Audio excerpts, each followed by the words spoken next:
Welcome बच्चों, स्वागत है आप सभी का बायोलॉजी की इस क्लास में। तो बायोलॉजी की इस क्लास में हम काफी सारे जो इंटरेस्टिंग फैक्ट्स हम देखने वाले हैं, इंटरेस्टिंग चीजें हम यहाँ पर देखने वाले हैं कि किस तरह से जो है ये लिविंग ऑर्गेनिज्म को हम डिफाइनिंग कैरेक्टर्स कह सकते हैं और नॉन डिफाइनिंग कैरेक्टर्स कह सकते हैं। तो बच्चों देखिए, हम यहाँ पर पहली बात तो ये जानने की कोशिश करेंगे, सबसे पहले ये जानने की कोशिश करेंगे कि बायोलॉजी का इंपॉर्टेंस क्या है, बायोलॉजी का एग्जामिनेशंस में क्या इंपॉर्टेंस है और हमारी रियल लाइफ में क्या इंपॉर्टेंस है। मतलब हम बोल सकते हैं रियल लाइफ में क्या इंपॉर्टेंस है, जैसे इंस्टाग्राम रील्स होती है ना, उस टाइप का रियल लाइफ में क्या इंपॉर्टेंस है और हमारी लाइफ में क्या इंपॉर्टेंस है, रियल और रियल। ठीक है, तो इसके बारे में जानते हैं।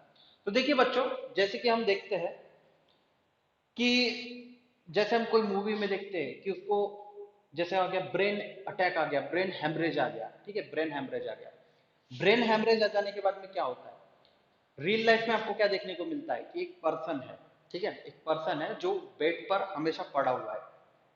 तो बच्चों, इसमें मैंने आपको एक कंडीशन दी है। ठीक है, इसमें आपको मैंने एक कंडीशन दी है कि जो ब्रेन डेड पर्सन पड़ा हुआ है, क्या वो डिफाइनिंग कैरेक्टर है। ब्रेन पर्सन जो है, क्या वो डिफाइनिंग कैरेक्टर्स है। सोचिए जरा, सोचिए कि डिफाइनिंग कैरेक्टर है क्या। तो बच्चों, आपके सभी के दिमाग में आया होगा, हाँ सर बिल्कुल डिफाइनिंग है। डिफाइनिंग क्यों है, क्योंकि वो ब्रेन डेड आदमी है लेकिन उसके अंदर मेटाबॉलिज्म तो चालू है ना सर। ठीक है, ऐसा आप बोलोगे, मेटाबॉलिज्म चालू है, चल फिर नहीं सकता तो क्या हुआ, जिंदा तो है। ब्रेन डेड है लेकिन जिंदा तो है, ऐसा बोलोगे, कुछ मेटाबॉलिक एक्टिविटीज। तो बच्चों, मैं आपके इस आंसर को इनकरेक्ट साबित कर सकता हूं, कैसे। देखिए, जैसे ब्रेन डेड पर्सन अगर है, ठीक है, ब्रेन डेड पर्सन अगर है, जैसे सपोज मैं ब्रेन डेड पर्सन को ये साबित करता हूं कि ब्रेंडेड पर्सन को यह साबित करता हूं कि वो डिफाइनिंग कैरेक्टरिस्टिक्स नहीं है, नॉट डिफाइनिंग कैरेक्टरिस्टिक्स। तो बच्चों आप क्या बोलोगे, सर आप तो कुछ भी बता रहे हो, है ना। बोलोगे सर आप तो कुछ भी बता रहे हो यार। तो बच्चों, ब्रेंडेड पर्सन जो है नॉट डिफाइनिंग कैरेक्टर है। अब कैसे ये सुन लेते हैं, ब्रेंडेड पर्सन का अगर आप देखोगे, ठीक है, जो उसका हर्ट होता है, अभी मूवी का जैसे एग्जांपल लिया, तो मूवी का एग्जांपल में जाता है हीरो, उसकी मदर जो होती है, उसकी मम्मी जो होती है, माँ, तू जरूर जागेगी, तू जरूर जागेगी, और एक आध दिन ऐसा शॉक होता है कि उसकी माँ जाग जाती है। ठीक है, ब्रेन डेड में से लाइव डेड, लाइव ब्रेन में आ जाती है, अलाइव ब्रेन में, मतलब नॉर्मल जैसी थी वैसी हो जाती है। तो देखिए बच्चों, मैं ये डिफाइनिंग कैरेक्टर कैसे है ये आपको प्रूफ करके बताता, नॉन डिफाइनिंग कैरेक्टर कैसी है ये आपको प्रूफ करके बताता हूँ। ब्रेन डेड पर्सन जो है, सबसे पहली बात तो पेस मेकर पर है, पेस मेकर। ठीक है, पेस मेकर पर है, मतलब उसका जो आर्टिफिशियल पेस मेकर, मतलब क्या होता है कि हृदय में, हार्ट में जो भी पंपिंग होती है ब्लड की, सिनो एट्रियल नोड्स जो होती है, ऐसे नोड जिसको हम बोलते हैं, तो वो नेचुरल पेस मेकर होता है। और आर्टिफिशियल में पेस मेकर जो होता है, वो जो होता है आर्टिफिशियल पेस मेकर, आप देखोगे कि एबनॉर्मल तरीके से, जैसे आयरन मैन के पास में था, तो पेस मेकर, तो ये क्या करता है, pumping of, pumping of blood with in heart. तो मशीन से हो रहा है ना, मशीन से अगर हो रहा है, पेस मेकर से अगर हो रहा है, तो डिफाइनिंग कैरेक्टर कैसे हो गए, डिफाइनिंग कैरेक्टर नहीं रहेंगे। नेक्स्ट हम देखते हैं बच्चों, डायलाइसिस पे रहेगा, डायलाइसिस पे किडनी। ठीक है, प्यूरिफिकेशन ऑफ ब्लड, मतलब जो कुछ भी मेटाबॉलिज्म उसके अंदर हो रहा है, जो कुछ भी यूरिनेशन वगैरह जो हो रहा है, प्यूरिफाई होकर हो रहा है। ठीक है, डायलाइसिस किडनी किस पर है, मशीन पर है। तो बच्चों, ये डिफाइनिंग कैरेक्टर कैसे हो गया, उसके अंदर मेटाबॉलिज्म हो रहा है, ब्लड सर्कुलेशन हो रहा है, इंपॉर्टेंट पार्ट है कि नहीं। और फूड जो जा रहा है थ्रू सलाइन, डाइजेशन, या फिर हम बोल सकते हैं कि इजेशन जो हो रहा है, इंजेशन, किसकी मदद से हो रहा है, सलाइन की वजह से, है ना, सलाइन की वजह से हो रहा है सारा। तो क्या हो रहा है, मशीनरी से हो रहा है, तो ये डिफाइनिंग कैरेक्टर कैसे हो गया। तो ब्रेन डेड पर्सन ये जो है डिफाइनिंग कैरेक्टरिस्टिक्स ऐसे ही है, ठीक है। तो इसी तरह से काफी सारे क्वेश्चन अराइज होते हैं बच्चों, जैसे हमारी एक क्वेश्चन जो अराइज हुआ है ना ब्रेन डेड वाला, तो ऐसे काफी सारे क्वेश्चन अराइज होते हैं, ठीक है। काफी सारे क्वेश्चन अराइज होते हैं कि जैसे सपोज हम बोलते हैं कि प्रोटोजोआ, जैसे हम बोलते हैं तो प्रोटोजोआ में आप हम देखेंगे मोनेरा, ठीक है, मोनेरास के बारे में देखेंगे। तो कुछ बैक्टीरिया जो होते हैं बहुत ज्यादा ठंडी में क्या बोल करते हैं, सरवाइव कर सकते हैं, बहुत ठंड में भी सरवाइव कर सकते हैं, और बहुत ज्यादा हीट में भी सरवाइव कर सकते हैं। जैसे हेलोजेंस हो गया, थर्मो एसिडोफिल्स हो गया, और मिथेनोजेंस हो गया। तो ये सारे क्या है, ये सारे जो है गैसेस में कोई सरवाइव करता है, कोई गर्मी में सरवाइव करते हैं। तो इस तरीके के जो कुछ भी सर्वाइवल है बच्चों, तो हमें तो सिर्फ एक एग्जांपल मिला, लेकिन काफी अगर डीप में गए तो काफी सारे हमारे ऐसे कॉन्सेप्ट हैं जो कि हमारे कॉन्सेप्ट जो है क्लियर नहीं है इस बात पे, ठीक है, इस बात पे हमारे कॉन्सेप्ट जो है क्लियर नहीं है। तो इन सारी चीजों को क्या करना जरूरी है, क्लियर करना जरूरी है। तो देखिए बच्चों, तो लिविंग और नॉन लिविंग में हम देखते हैं कि जैसे लिविंग और नॉन लिविंग में अगर हम देखेंगे तो लिविंग में भी नॉट डिफाइनिंग कैरेक्टर्स है, मतलब है ना सक्सेस, म्हणजे यानी हम बोल सकते हैं कि उसमें भी पॉसिबिलिटीज है कि वो कैरेक्टर्स जो है वो डिफाइन नहीं होते, ऐसा हम बोल सकते हैं। तो इस तरह के और भी कुछ एग्जांपल्स हम देखेंगे बच्चों। सबसे पहले जान लेते हैं लिविंग वर्ल्ड में क्या होता है। तो लिविंग वर्ड में हम देखेंगे बच्चों, सबसे पहले आर एच विटेकर का हम क्या कर लेते हैं। R H Whittaker, Robert Whittaker, जिसने 1969 में जिसने 1969 में क्लासिफिकेशन दिया लिविंग वर्ल्ड का, ठीक है। What is living world, what is living, ठीक है। व्हाट इज लिविंग हम देखेंगे कि क्या होता है लिविंग, मतलब जिंदा होना है यानी क्या, ये जान लेते हैं, ठीक है। व्हाट इज लिविंग, क्या हो सकता है व्हाट इज लिविंग। लिविंग मतलब जो ऐसा व्यक्ति, ठीक है, लिविंग मतलब जो ऐसा व्यक्ति जिसका जो बॉडी है, ठीक है, सेल से बना है, ठीक है, जिसका बॉडी है एक प्रिमिटिव सेल से बना है। The body is exist from primitive cell, ठीक है, तो सेल से बना है। वो खुद का क्या कर सकता है, डेवलपमेंट कर सकता है, डेवलपमेंट थ्रू न्यूट्रिशन। मतलब अब इसमें ले लेते हैं मेटाबॉलिज्म। अब मेटाबॉलिज्म के भी दो टाइप है, मेटाबॉलिज्म के भी दो टाइप है, एनाबॉलिज्म एंड कैटाबॉलिज्म, ठीक है। मेटाबॉलिज्म के भी दो टाइप है। देन हम कई सारे जो लाइफ प्रोसेसेस आपने चैप्टर पढ़ा होगा, ठीक है, प्रीवियस क्लासेस में अपने लाइफ प्रोसेसेस चैप्टर जो पढ़ा होगा प्रीवियस, या फिर कोई बच्चे अभी पढ़ रहे होंगे, तो लाइफ प्रोसेसेस में काफी सारी जो है प्रोसेसेस आपको देखनी पड़ती है। जैसे कि जैसे हम देखते हैं न्यूट्रिशन, टेकिंग ऑफ न्यूट्रिशन, इसमें दो टाइप होते हैं, ऑटोट्रॉपिक और हेटेरोट्रॉपिक, ठीक है। न्यूट्रिशन के बाद में आप देखते हैं जैसे digestive system, digestive system, then आप देखते हो रेस्पिरेटरी सिस्टम, रेस्पिरेटरी सिस्टम, ठीक है। देन आप देखते हो सर्कुलेटरी सिस्टम, ठीक है, सर्कुलेटरी सिस्टम। देन एक्सक्रीशन आप देखते हो, एक्सक्रीशन की प्रोसेस आप देखते हो। देन आपको पता चलता है कि digestive system, respiratory system, circulatory system, excretion, neural control and coordination, neural control and coordination, ठीक है, न्यूरल कंट्रोल एंड कोऑर्डिनेशन। उसके बाद आप देखते हो कि जैसे न्यूरल कंट्रोल एंड कोऑर्डिनेशन आपने देखा, तो उसके बाद में आप देखते हो लोकोमोशन, मूवमेंट एंड लोकोमोशन, है ना, मूवमेंट एंड लोकोमोशन, ठीक है बच्चों। तो ये सारी चीजें आप देखते हो, ये सारी चीजें आपकी बॉडी में होती है। तो ये सारी चीजें जब आपकी बॉडी में हो रही है, तो आप क्या हो, एक लिविंग बींग हो, आप लिविंग बींग हो, चाहे वो प्रोकैरियोट हो, चाहे वो यूकैरियोट हो, चाहे वो प्रोटोजोआ हो, ठीक है, चाहे वो प्रोकैरियोट हो, चाहे वो यूकैरियोट हो, चाहे वो प्रोटोजोआ हो। तो इस तरह से क्या होता है कि ये सारी जो प्रोसेसेस आपके बॉडी में अगर दिखाई पड़ती है, ये सारी प्रोसेसेस अगर आपकी बॉडी में दिखाई पड़ती है, तो आप जिंदा हो, ठीक है, आप जिंदा हो। ये सारी प्रोसेस जो अगर आपकी बॉडी में अगर नहीं दिखाई पड़ती है तो आप मुर्दा हो। समझ रहे हो? मजाक कर रहा था, मतलब मुर्दा हो, नॉन लिविंग। हाँ, तो चलो बच्चों अभी देखते हैं कि जैसे कि अगर आप पास्ट की बात करें कि जैसे जगदीश चंद्र बसु ने क्या किया था कि जैसे अभी प्लांट्स में तो ये सारी प्रोसेस दिखाई नहीं पड़ती ना। प्लांट्स में ये सारी प्रोसेस कहाँ दिखाई पड़ती है?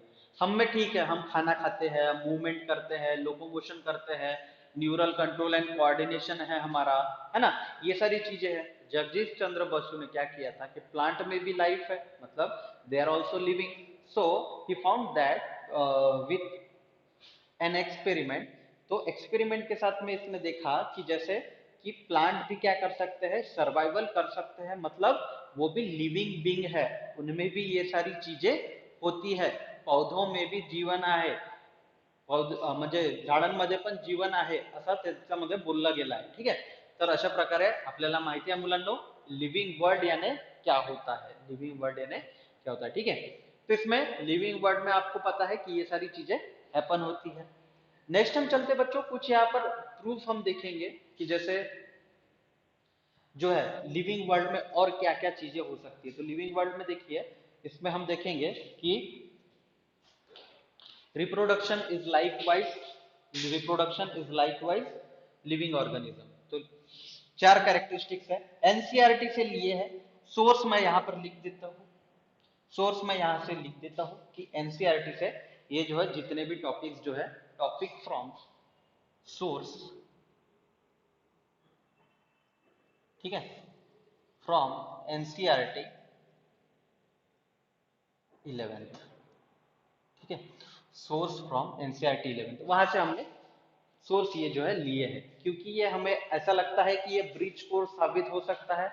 और जो बच्चों ने कवर नहीं किया है 10th क्लास में, वो बच्चे 11th में अच्छे से कवर कर लेंगे और काफी अच्छे से जो है इम्प्रूवमेंट कर पाएंगे बायोलॉजी के सब्जेक्ट को। और बाकी अनादर जैसे फिजिक्स केमिस्ट्री मैथमेटिक्स हो गया, तो ये सारे सब्जेक्ट को भी बच्चे बहुत अच्छी तरह से कर पाएंगे, होप मैं ऐसा समझता हूँ।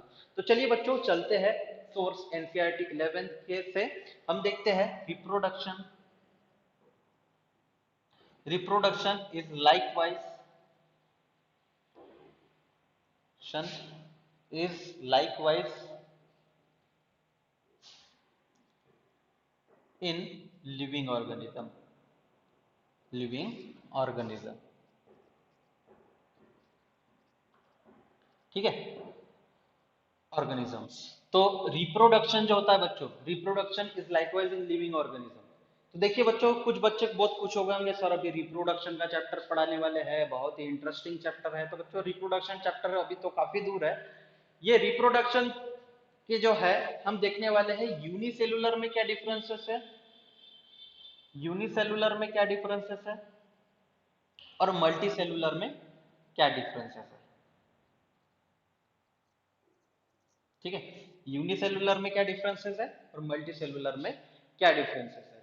तो बच्चों आपको पता ही होगा कि यूनिसेलुलर जो ऑर्गेनिजम्स होते हैं, यूनिसेलुलर जो ऑर्गेनिजम्स होते हैं, तो उनमें आपको देखने को मिलेगा कि रिप्रोडक्शन टाइप जो होता है एकदम सिंपल तरीके का होता है।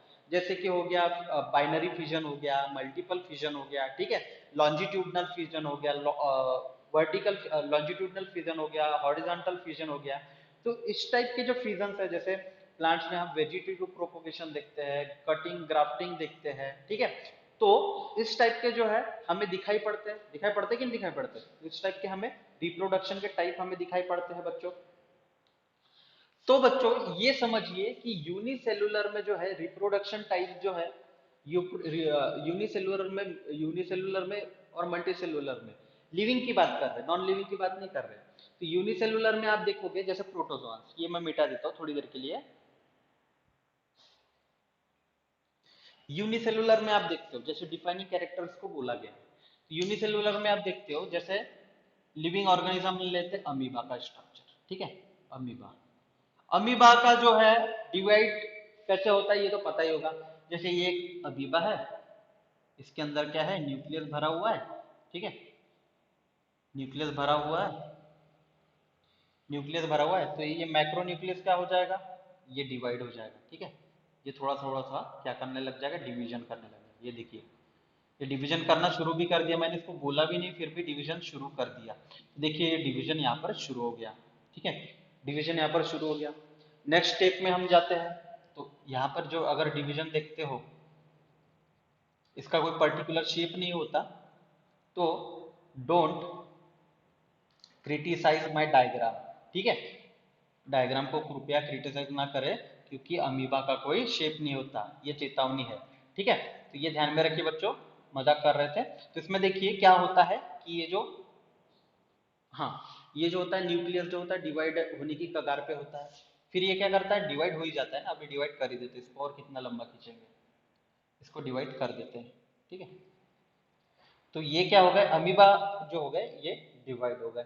मतलब क्या हो गया इसमें, कैरियोकाइनेसिस हो गया। मतलब क्या हो गया, कैरियोकाइनेसिस हो गया, कैरियोकाइनेसिस हो गया।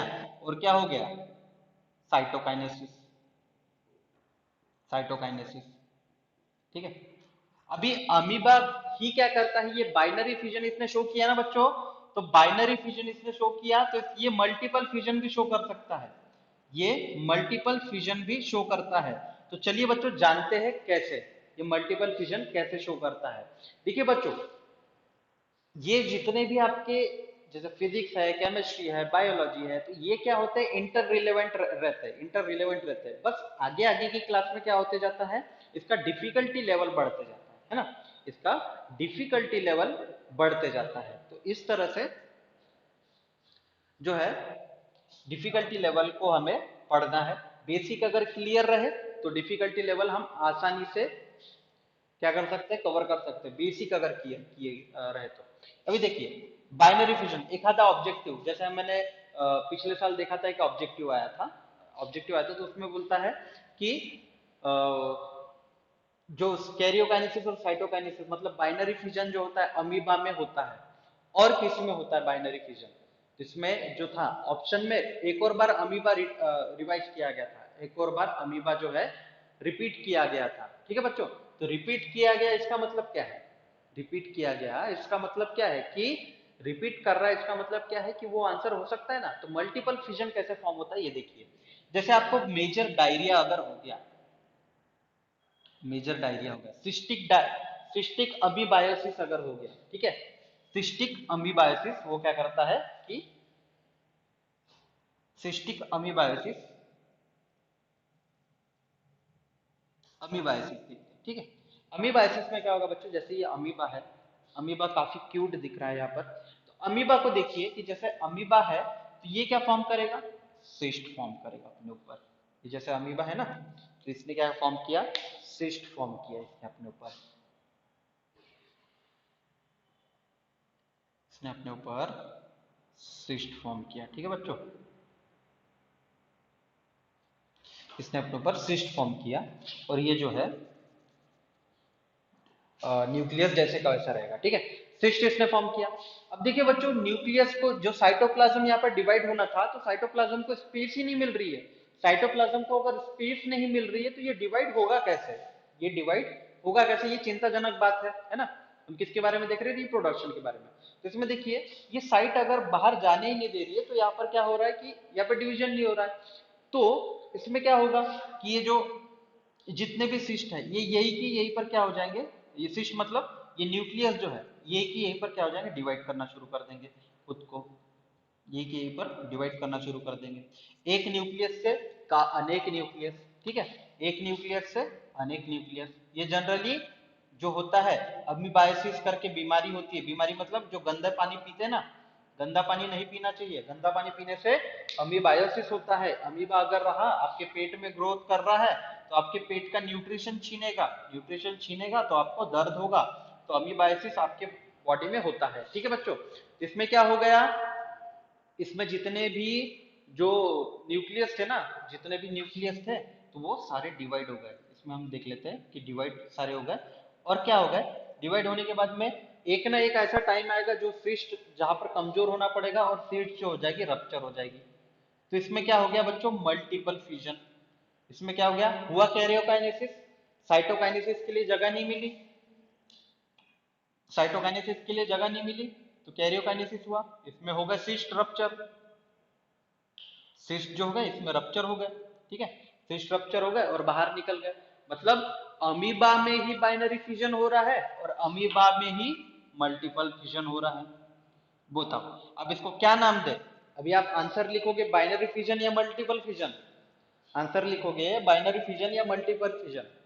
अब मुझे बताइए कि अगर ऑप्शन नहीं रहा, बाइनरी फिजन लिखोगे मल्टीपल फिजन लिखोगे, तो आपको क्या करना है, ऑप्शन अगर रहा तो लिखना है मल्टीपल फिजन, है ना, ऑप्शन अगर रहा तो लिखना है मल्टीपल फिजन, और ऑप्शन अगर नहीं रहा तो लिखना है बाइनरी फिजन।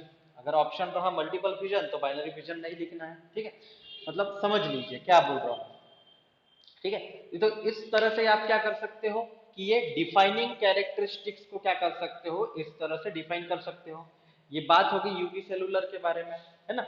ऐसी डिफाइनिंग कैरेक्टरिस्टिक्स होती है, काफी सारी होती है और अलग अलग तरीके की होती है, ठीक है। अभी जैसे हम बोलेंगे कि जैसे in vitro fertilisation, in vitro fertilisation के बारे में सुना होगा। इन विट्रो होता है और इन वाइवो होता है। तो इन विट्रो फर्टिलाइजेशन मतलब test tube baby, test tube baby, ठीक है, टेस्ट ट्यूब बेबी। अब यहाँ पर जो है फर्टिलाइजेशन की जो प्रोसेस हो रही है, फर्टिलाइजेशन की प्रोसेस जो हो रही है वो आर्टिफिशियली कराई जा रही है, आर्टिफिशियली कराई जा रही है। तो बच्चों ये डिफाइनिंग कैरेक्टर रहेगा क्या, टेस्ट ट्यूब बेबी जो है, जो अब दिखाई जा रहा है कि ये जो है ये टेस्ट ट्यूब में कराई जा रही है, तो ये डिफाइनिंग प्रॉपर्टी रहेगी क्या, ये डिफाइनिंग प्रॉपर्टी में भी रहेगी अगर उसको लिविंग मिल जाता है, और अगर उसको लिविंग नहीं मिल रहा है तो ये डिफाइनिंग कैरेक्टरिस्टिक्स नहीं रहेगा। मतलब दोनों पॉसिबिलिटीज है, मे बी और मे नॉट बी।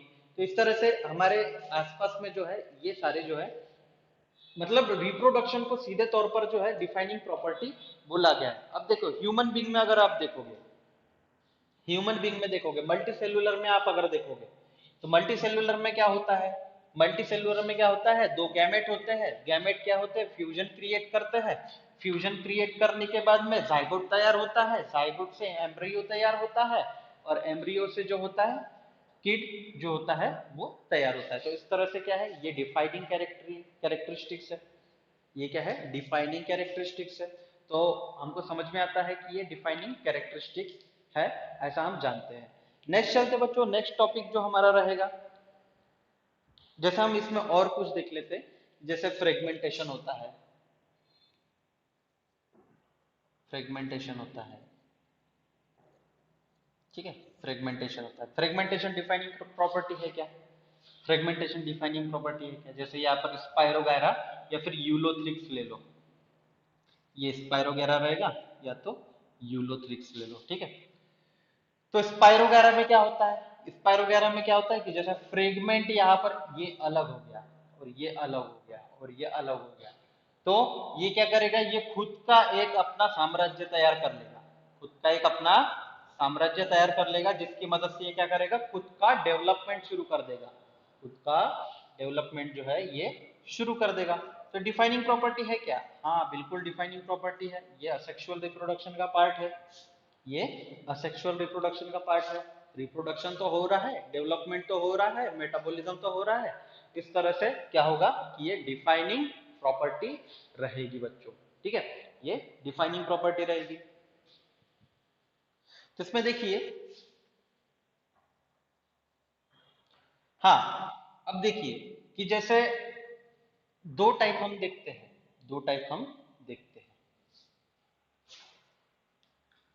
जैसे कि सरोगेट, सरोगेसी, किराए की कोख, सरोगेसी हम बोलते हैं, ठीक, सरोगेसी, सरोगेसी मतलब किराए की कोख, सरोगेसी डिफाइनिंग कैरेक्टर रहेगा क्या, सरोगेसी जो है डिफाइनिंग कैरेक्टर रहेगा क्या, हाँ बिल्कुल रहेगा सरोगेसी। अगर इसमें देखिए जैसे सपोज कोई मेल जो है स्टेराइल है और फीमेल जो है फर्टाइल है, ऐसा क्वेश्चन आ जाता है, मैं क्वेश्चन जो है जानबूझ के अराइज करने की कोशिश कर रहा हूँ। तो इसमें देखिए मेल जो है स्टेराइल है और फीमेल जो है फर्टाइल है, ठीक है, स्टेराइल मतलब जो इसमें स्पर्म काउंट जो है वो नहीं रहता, ठीक है, स्पर्म काउंट जो है नहीं रहता, इसमें स्पर्म में जो है पावर नहीं रहती, और फीमेल जो है फर्टाइल है, तो इसमें जो है फर्टिलिटी रेट जो है इसमें है, मतलब ये फर्टिलाइजेशन कर सकती है, इसके गैमेट फर्टिलाइजेशन के काबिल है। तो इसमें देखिए बच्चों, इसका अगर इसका साथ में फ्यूजन होगा स्टेराइल और फर्टाइल के साथ में, तो पॉसिबिलिटीज है क्या कि उसमें जो है किड हो सकता है? पॉसिबिलिटीज है क्या? अगर ये डिपेंड करता है, मेल डिपेंड करता है, 50% स्टेराइल है या फिर 70% स्टेराइल है या फिर 100% स्टेराइल है। अगर 50% है तो चांसेस रहेंगे कि ये फर्टिलाइजेशन कर सकता है, 70% है तो चांसेस है कि फर्टिलाइजेशन कर सकता है। लेकिन 100% अगर है, स्पर्म काउंट अगर पूरा ही लो है, तो इसमें क्या होगा? फर्टिलाइजेशन होगा? नहीं होगा। तो ये नॉन डिफाइनिंग कैरेक्टरिस्टिक्स है, नॉन डिफाइनिंग कैरेक्टरिस्टिक्स है।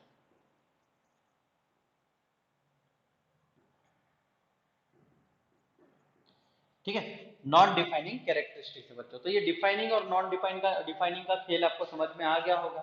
क्या होता है डिफाइनिंग और क्या नहीं होता डिफाइनिंग, ये आपको समझ में आ गया होगा।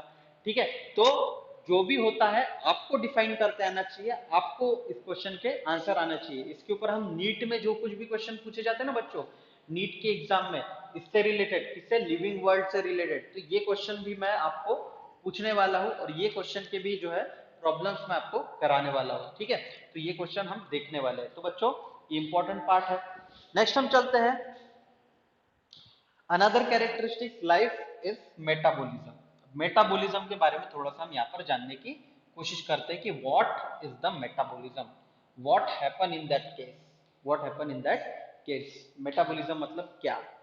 तो another characteristics of life performing metabolism, तो यहाँ पर हम देखते हैं लाइफ परफॉर्मिंग मेटाबॉलिज्म। तो ये डिफाइनिंग कैरेक्टरिस्टिक्स है क्या? लाइफ परफॉर्मिंग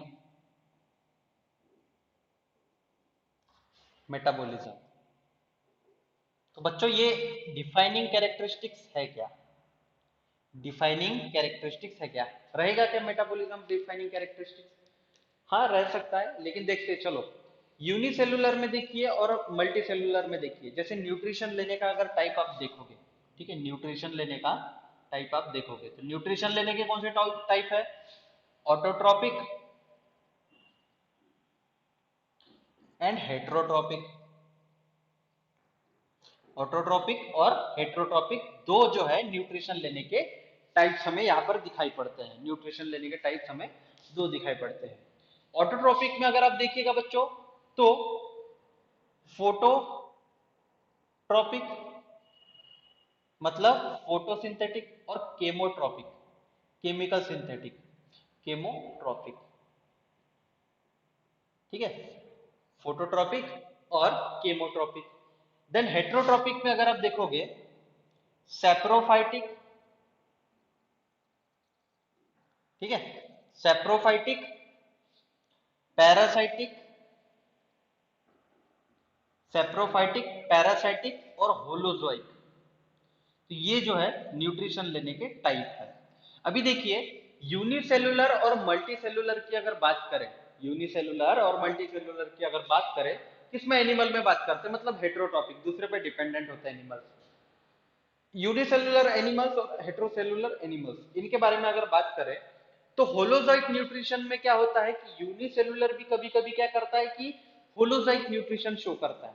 अब बोलोगे सर ये होलोजाइक न्यूट्रिशन क्या होता है? तो होलोजाइक न्यूट्रिशन क्या होता है? इसमें होता है इंजेशन, नेक्स्ट होता है digestion,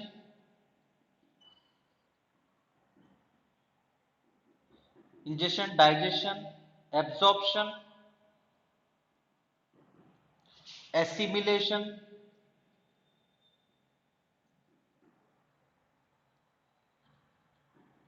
and excretion, and excretion. ठीक है, तो ये सारी चीजें यहाँ पर परफॉर्म होती है होलोजोइक न्यूट्रिशन में। तो बच्चों होलोजोइक न्यूट्रिशन में अगर आपको देखने को मिलेगा, तो इसमें क्या होता है कि यूनिसेलुलर एनिमल भी पार्टिसिपेशन करता है और मल्टीसेलुलर एनिमल भी पार्टिसिपेशन करता है। ठीक है, इस तरह से दोनों एनिमल जो है पार्टिसिपेशन करते हैं। तो इसमें देखने को आएगा बच्चों कि इसमें आपको देखने को आएगा, जैसे अमीबा हो गया, तो अमीबा क्या करता है? अमीबा भी न्यूट्रिशन करता है, अमीबा भी होलोजोइक न्यूट्रिशन परफॉर्म करता है और हम एनिमल्स भी होलोजोइक न्यूट्रिशन जो है परफॉर्म करते हैं।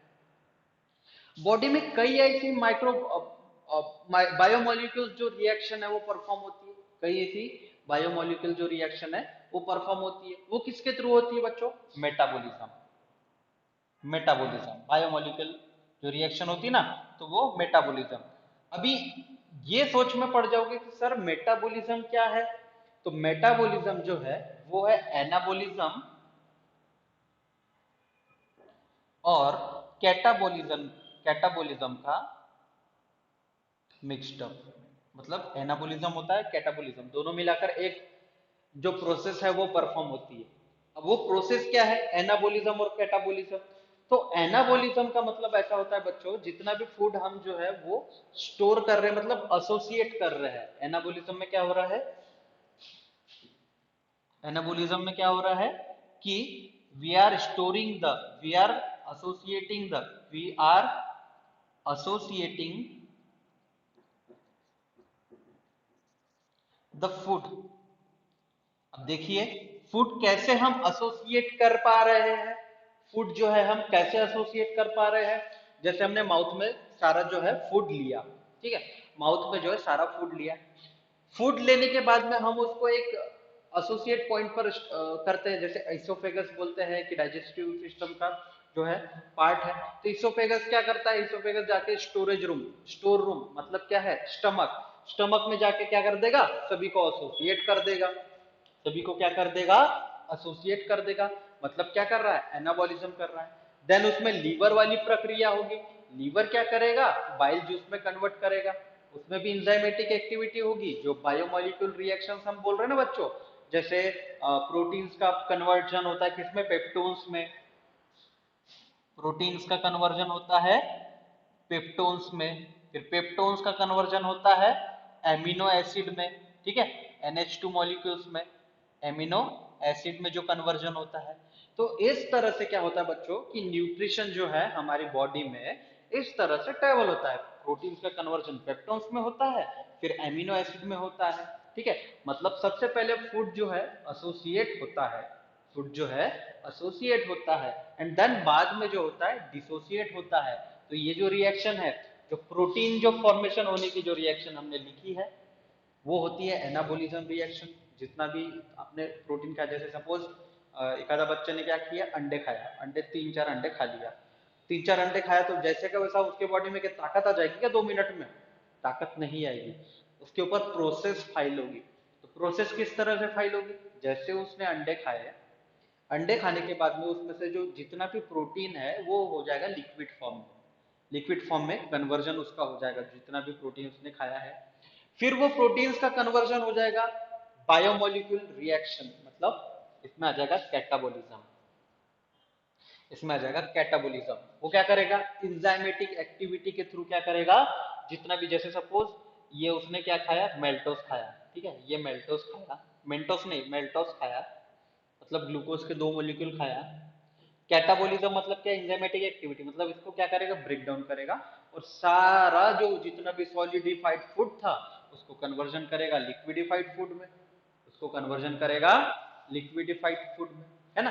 तो इतना सारा जो चीजें हैं हमें डिटेल में पढ़नी होती है। तो ये सारी चीजें पढ़ना जरूरी नहीं है कि बच्चों, ये सारी सारी चीजें जो है पढ़ना जरूरी है।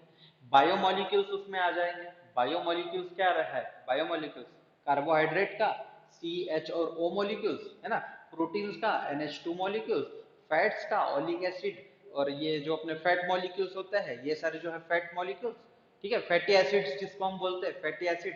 विटामिन में ADE के मतलब फैट सोल्यूबल और water soluble, B1 B2 B3 B6 B9 और B12 और B9 और C, विटामिन C, ठीक है।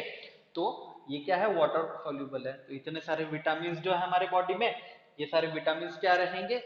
ये एज अ बायोमोलिक्यूल रहेंगे, मतलब मेटाबॉलिज्म हो रहा है। यूनिसेलुलर में मैंने बोला था कि होलोजाइक न्यूट्रिशन देखा जाता है। तो किसी बच्चे के ध्यान में आया क्या कि होलोजाइक न्यूट्रिशन किस में आता है? किसी बच्चे के ध्यान में आया? तो किसी बच्चे के अगर ध्यान में आया भी होगा तो अमीबा में क्लियर कट आपको होलोजाइक न्यूट्रिशन जो है देखने को मिलता है बच्चों, ठीक है। अमीबा में जो है आपको क्लियर कट होलोजाइक न्यूट्रिशन देखने को मिलता है। तो इतना आप ध्यान में रखिए, ठीक है। और हम ह्यूमन बीइंग में भी क्या होता है कि होलोजाइक न्यूट्रिशन जो है देखने को मिलता है। ऑटोट्रॉपिक की तो बात ही है, इसमें फोटोसिंथेटिक पिगमेंट रहेंगे, इसमें केमोसिंथेटिक पिगमेंट रहेंगे, ठीक है। तो इस तरह से क्या है बच्चों कि हमने ये सारी बेसिक चीजें जो देखी है, तो हमारे ब्रिज कोर्स में, हम बायोलॉजी के कोर्स में इसी तरह से बेसिक लेवल पर जाकर, है ना, अरे बहुत डिफिकल्ट नहीं है ये सारी चीजें बहुत डिफिकल्ट नहीं है। ये सारी चीजें जो है बच्चों, ये सारी चीजें जो है ये बहुत ही बेसिक लेवल पर हम पढ़ रहे हैं। तो बेसिक लेवल पर पढ़ना इसलिए जरूरी है क्योंकि ये सारी चीजें हमें समझनी है, ये सारी चीजें हमें क्लियर करनी है फॉर दी नेक्स्ट प्रिपरेशन। आपका एम होगा ना नीट, आपका एम होगा ना डॉक्टर पढ़ने का, नीट का एम मत रखिए, डॉक्टर बनने का एम रखिए। जिससे आपको क्या पता चलेगा, ये सारी चीजें होती है। सीक्वेंस वाइज हम पढ़ेंगे, सीक्वेंस वाइज हम पढ़ेंगे। लिविंग नॉन लिविंग में ऐसा बहुत ज्यादा डिफरेंस बताने की जरूरत है क्या कि बेटा ये नॉन लिविंग जो है ये ऐसा होता है, नॉन लिविंग जो होता है इसकी हाइट नहीं बढ़ती, ऐसा बताने की जरूरत नहीं है। हमें आगे बढ़ने की जरूरत है बच्चों, ठीक है, हमें आगे बढ़ने की जरूरत है, बेसिक सी चीजें देखने की जरूरत है। तो इसमें मेटाबॉलिज्म में हम देख रहे थे बच्चों, मेटाबॉलिज्म में और चीजें हम देख रहे थे, ठीक है। तो all unicellular, all multicellular, Monera, Protista, plant kingdom, fungi kingdom और एनिमल किंगडम, ये सारे जो पोजेस करते हैं, they all possess the metabolism, they all possess the metabolism. अब यहाँ पर मैंने फिर एक एग्जांपल को लाया, मैंने फिर एक टेस्ट ट्यूब के एग्जांपल लाया, टेस्ट ट्यूब बेबी को। तो बच्चों टेस्ट ट्यूब बेबी में होगा या नहीं होगा, होगा या नहीं होगा भाई और बहनों? तो बिल्कुल होगा। मेटाबॉलिज्म, मेटाबॉलिज्म बिल्कुल होगा। अगर उसमें थोड़ी भी ग्रोथ हो रही है, थोड़ी भी ग्रोथ अगर हो रही है तो मेटाबॉलिज्म हो रहा है ना, उसमें मेटाबॉलिज्म हो रहा है। तो बिल्कुल बच्चों ये मेटाबॉलिज्म जो है ग्रोथ होने के लिए एक अच्छा फैक्टर इसको माना जाता है। और it is the defining property of living beings, it is the defining property of living beings. तो बच्चों ये सारी चीजें इंपॉर्टेंट है। नेक्स्ट क्लास में हम बच्चों पढ़ेंगे कि डायग्राम्स जो है, डायग्राम्स जो है थोड़ा सा इंपॉर्टेंस पढ़ेंगे और चैप्टर को फिर कंटिन्यू करेंगे। डायग्राम्स का इंपॉर्टेंस क्या है हमारे सिलेबस में, ठीक है, बायो में डायग्राम्स का महत्व क्यों है, ठीक है। आंसर राइटिंग जो होती है, जैसे हम कॉम्पिटिटिव पर्पस देखें तो आंसर राइटिंग की जरूरत नहीं, क्वेश्चन किस तरह से पूछे जाते हैं ये चीजें हम देखेंगे, ठीक है। किस तरह से यहाँ पे हमको क्वेश्चन की जो है एनालिसिस करना होता है बच्चों, तो इस सारी चीजों को हम यहाँ पर देखेंगे, ठीक है। तो अभी के लिए बस इतना ही। टॉपिक लिविंग वर्ल्ड जो है ये हमारे लिए बहुत ही इंपॉर्टेंट चैप्टर है, ठीक है। तो इन सारी चीजों को हम थोड़ा सा पढ़ेंगे डिटेल में, ठीक है। और दो यहाँ पर जो है कैरेक्टरिस्टिक्स है लाइफ परफॉर्मिंग मेटाबॉलिज्म, उसके बाद में जो है और हम देखते हैं कि सेलुलर ऑर्गेनाइजेशन और कॉन्शियसनेस के बारे में यहाँ पर दिया गया, सेलुलर ऑर्गेनाइजेशन और कॉन्शियसनेस के बारे में यहाँ पर दिया गया। तो ये सारी चीजें हम पढ़ेंगे बच्चों। तो अभी के लिए बस इतना ही। नेक्स्ट क्लास में हम देखेंगे कि किस तरह से जो है डायग्राम्स हमारे लिए इंपॉर्टेंट है, किस तरह से हम कैरेक्टरिस्टिक्स, किस तरह से हम नोट्स प्रिपेयर कर सकते हैं, ये सारी चीजें हम देखेंगे, ठीक है। अभी के लिए बस इतना ही।